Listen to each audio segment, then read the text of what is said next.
Donkey کیا ہے؟ شاید بہت سارے لوگ اس نام سے ناواقف ہوں، لیکن پنجاب کے علاقے گجرات، گوجرانوالا اور سیالکوٹ کے لوگ اس لفظ سے اور اس کے مطلب سے بخوبی واقف ہیں۔ بلوچستان، ایران اور ترکی کے راستے پیدل یا کنٹینروں میں بند ہو کر یورپ میں جانے کو ڈنکی کہا جاتا ہے۔ اس کی تلخ حقیقت سے وہی لوگ واقف ہیں جو آدھے راستے سے واپس آ جاتے ہیں یا بہت ہی زیادہ خوش قسمتی سے یونان پہنچنے میں کامیاب ہو جاتے ہیں۔ پنجاب میں نوجوان 20 سے 25 یا 30 لاکھ روپے انسانی اسمگلروں، جن کو وہ ایجنٹ کہتے ہیں، ان کو دے کر اپنی موت کا سودا کرنے کا سفر شروع کرتے ہیں۔ ان نوجوانوں کو پنجاب سے کراچی یا رحیم یار خان لایا جاتا ہے۔ یہاں سے ان کے اذیت ناک سفر کی کہانی شروع ہو جاتی ہے۔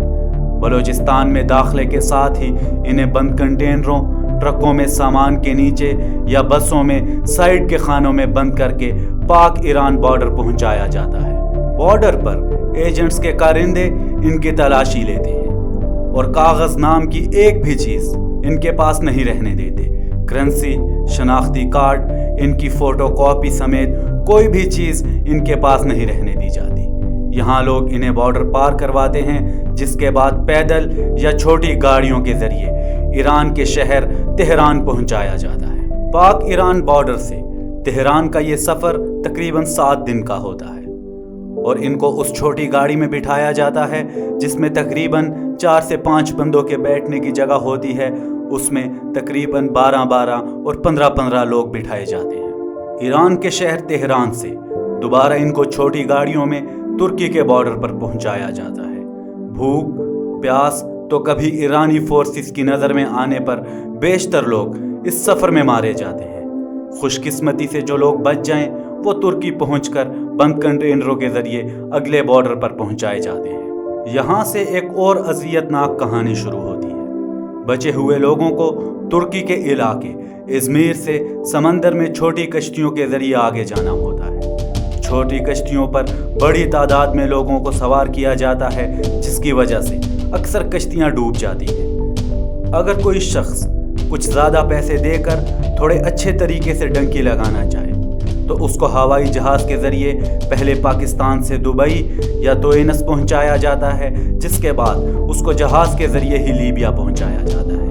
مگر لیبیا سے بھی اس کو ایک چھوٹی کشتی میں سوار ہونا پڑتا ہے اور اس کے بعد ان کو یورپ کے کسی ملک، یونان یا اٹلی پہنچایا جاتا ہے۔ حالیہ دنوں میں ڈوبنے والی کشتی بھی اسی وجہ سے ڈوبی کہ ایک چھوٹی کشتی پر تقریباً 700 سے زائد لوگوں کو سوار کیا گیا۔ اگر راستے میں کشتی خراب ہو جائے یا ڈوبنے کا خطرہ ہو تو بہت سے لوگوں کو یہ سفر تیر کر پار کرنا پڑتا ہے، اور دونوں ملکوں کی فوجوں میں سے کسی کی نظر میں آ گئے تو گولیوں کا نشانہ بن سکتے ہیں۔ اگر پانی اور گولی دونوں سے بچ گئے اور یونان کے کسی سرحدی قصبے میں پہنچنے میں کامیاب ہو گئے تو آگے پھر کنٹینر یا چھوٹی گاڑیوں میں بٹھا کر اوپر سامان لوڈ کر دیا جاتا ہے۔ اگر پھر بھی زندگی باقی رہی تو ایتھنز پہنچنے میں کامیاب ہو جاتے ہیں۔ یہ ہے ڈنکی کا پورا عمل، جس میں غیر قانونی طریقے سے پاکستان سے باہر کسی یورپی ملک میں جایا جاتا ہے۔ اب اس سارے سفر میں موت کا چانس 99% اور زندگی کا چانس صرف 1% ہے۔ گجرات، گوجرانوالا، سیالکوٹ اور اطراف کے دوسرے اضلاع میں تقریباً ہر سال کئی ہزار نوجوان اس راستے سے یورپ پہنچنے کی کوشش کرتے ہیں اور چند سو ہی یونان پہنچ پاتے ہیں۔ FIA کی رپورٹ کے مطابق ہر سال تقریباً 9000 لوگ اس طرح پاکستان کو چھوڑنے کی کوشش کرتے ہیں، جن میں سے اکثر راستے میں ہی مارے جاتے ہیں۔ یونانی اخبار کیتھیمیرنی نے یونان کے ساحل کے قریب گزشتہ ہفتے کشتی الٹنے کے واقعے میں بچ جانے والے 2 افراد کی کہانیاں شائع کی ہیں، جن میں سے ایک کا تعلق پاکستان اور دوسرے کا تعلق شام سے ہے۔ پہلا نوجوان 24 سالہ پاکستانی رانا، پاکستان سے تعلق رکھنے والے 24 سالہ نوجوان جس کا نام رانا بتایا جاتا ہے، اس نے سمگلروں کے ہتھے چڑھنے سے لے کر کشتی ڈوبنے تک کے واقعات بیان کیے ہیں، اور اس سانحے میں رانا خود تو بچ گئے مگر ان کی بیوی اور بچے کشتی کے ساتھ ہی ڈوب گئے۔ رانا نے بتایا کہ ہم نے بہتر زندگی کے لیے اٹلی جانے کا فیصلہ کیا، اس لیے کہ میرا بھائی بھی وہیں رہتا ہے۔ میں نے پاکستانی ایجنٹ کو $8,000 ادا کیے اور اس سے طے پایا کہ جب ہم اٹلی پہنچیں گے تو میرا بھائی بقایا رقم دے گا، جو مجھے نہیں معلوم کہ کتنی ہوگی، کیونکہ میرے بھائی نے رقم کا بندوبست کر دیا ہے۔ ایجنٹ نے مجھے اس میں سے $2,000 واپس دے دیے کہ یہ رقم لیبیا میں ایک اور شخص کو دے دوں۔ میرا اندازہ ہے کہ وہ اس کا بھائی تھا اور وہ کشتی جس میں ہمیں یورپ لے کر جانا تھا وہ اس کے بھائی کی ہی تھی۔ تقریباً 1 ماہ قبل ہم پاکستان سے ہوائی جہاز کے ذریعے دبئی اور وہاں سے مصر اور پھر ہوائی جہاز کے ذریعے ہی لیبیا پہنچے۔ ہمیں وہاں ایک گھر میں لے جایا گیا جہاں تقریباً 150 کے قریب لوگ ٹھہرے ہوئے تھے۔ ہم وہاں 5 دن رہے اور پھر ایجنٹ ہمیں ایک اپارٹمنٹ میں لے گیا جہاں تقریباً 200 لوگ مقیم تھے۔ ہم وہاں تقریباً 20 دن رہے اور پھر ایجنٹ ہمیں شیشوں والے ایک مکان میں لے گیا جہاں تقریباً 300 لوگ رہ رہے تھے۔ ہم ایک رات وہاں رہے اور اگلے دن وہ ہمیں 12 کاروں میں لیبیا کے شہر تبروک کے ایک اپارٹمنٹ میں لے گئے۔ ہم وہاں کچھ دن رہے اور پھر 9 جون 2023 کو صبح کے وقت ٹرک میں ہمیں لیبیا کے ایک ساحل پر لے جایا گیا۔ سمندر میں تقریباً 30 میٹر لمبی مچھلیاں پکڑنے والی ایک بڑی کشتی تھی جو پرانی اور نیلے رنگ کی تھی۔ وہ ساحل سے ہمیں چھوٹی کشتیوں میں بٹھا کر بڑی کشتی پر لے گئے۔ بڑی کشتی میں سوار ہونے کے بعد ہم نے دیکھا کہ اس کے 2 لوگ نگران ہیں۔ جب ہم کشتی پر سوار ہوئے تو انہوں نے بتایا کہ ہمیں کہاں بیٹھنا ہے۔ مجھے کشتی کے اوپر والے حصے پر بٹھایا گیا اور میری بیوی اور بچوں کو ایک کیبن میں رکھا گیا۔ ہمارا سفر جمعے کی صبح شروع ہوا۔ کشتی پر تقریباً 700 افراد سوار تھے۔ ہم 3 دن تک سمندر میں سفر کرتے رہے کہ کشتی کا انجن خراب ہو گیا۔ وہاں ایک شخص کشتی کے انجن کو ٹھیک کرتا رہا مگر یہ بار بار خراب ہو جاتا۔ 13 جون 2023 کی شام کو اسمگلروں نے کشتی کا انجن بند کر دیا تاکہ قریب سے گزرنے والے کوسٹ گارڈ کے جہازوں کو ہماری کشتی کی آواز نہ آئے۔ کشتی میں سوار کچھ مصریوں نے قریب سے گزرتے ہوئے ایک جہاز سے پانی مانگا۔ جہاز کے عملے نے پانی کے ڈبے پھینکے اور مصریوں نے سارے پانی پر قبضہ کر لیا اور ہمیں کچھ بھی نہیں دیا۔ ہماری ان سے لڑائی شروع ہو گئی جس کے بعد انہوں نے ہمیں بھی تھوڑا سا پانی دے دیا۔ پھر عملے نے دوبارہ انجن سٹارٹ کیا اور کشتی آگے بڑھنے لگی۔ آدھے گھنٹے بعد کشتی کا انجن پھر بند ہو گیا۔ میں ڈر کے مارے گھٹنوں کے بر بیٹھ کر دعائیں مانگنے لگا کہ اچانک مجھے کشتی ایک طرف جھکتی ہوئی محسوس ہوئی اور اس میں پانی بھرنے لگا۔ ہم کشتی کے اس حصے سے ہٹ کر دوسری جانب چلے گئے مگر اس طرف وزن زیادہ ہو گیا جس کی وجہ سے کشتی ڈوبنے لگی۔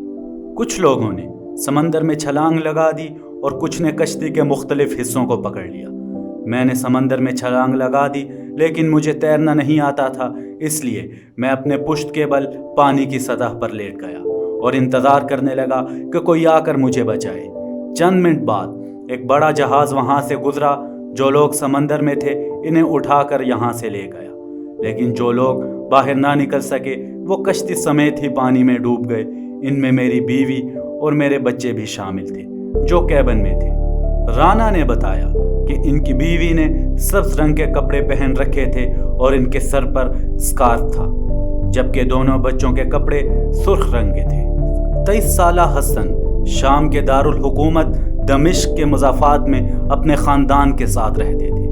اس سے پہلے وہ لبنان میں 3 سال تک کام کر چکے تھے۔ پھر انہوں نے اپنے خاندان کی مالی مدد کرنے کی خاطر یورپ جانے کا فیصلہ کیا اور ان کی نظر خاص طور پر جرمنی پر تھی۔ حسن نے بتایا کہ انہیں معلوم ہوا کہ ایک آدمی لیبیا کے راستے یورپ کے لیے غیر قانونی سفر کا کامیابی سے بندوبست کر سکتا ہے۔ انہوں نے اس شخص سے فون پر بات کی اور اس سے درخواست کی کہ اسے بھی کسی طریقے سے یورپ پہنچا دیا جائے۔ حسن نے بتایا کہ میرے والد نے ڈیلروں کے ساتھ $4,500 کا سودا کیا اور کہا کہ جب یہ اٹلی پہنچ جائے گا تب یہ رقم ملے گی۔ میں فروری میں قانونی طور پر شام سے ہوائی جہاز کے ذریعے لیبیا کے شہر بنغازی پہنچا، پھر وہاں سے طرابلس گیا۔ میں نے وہاں 40 دن کام کیا لیکن انہوں نے مجھے اچھا معاوضہ ادا نہیں کیا۔ پھر ایک اسمگلر نے مجھے ایک ٹھکانے پر لے گیا۔ میرے سفر کے پہلے دنوں میں مجھے مختلف ٹھکانوں پر رکھا گیا۔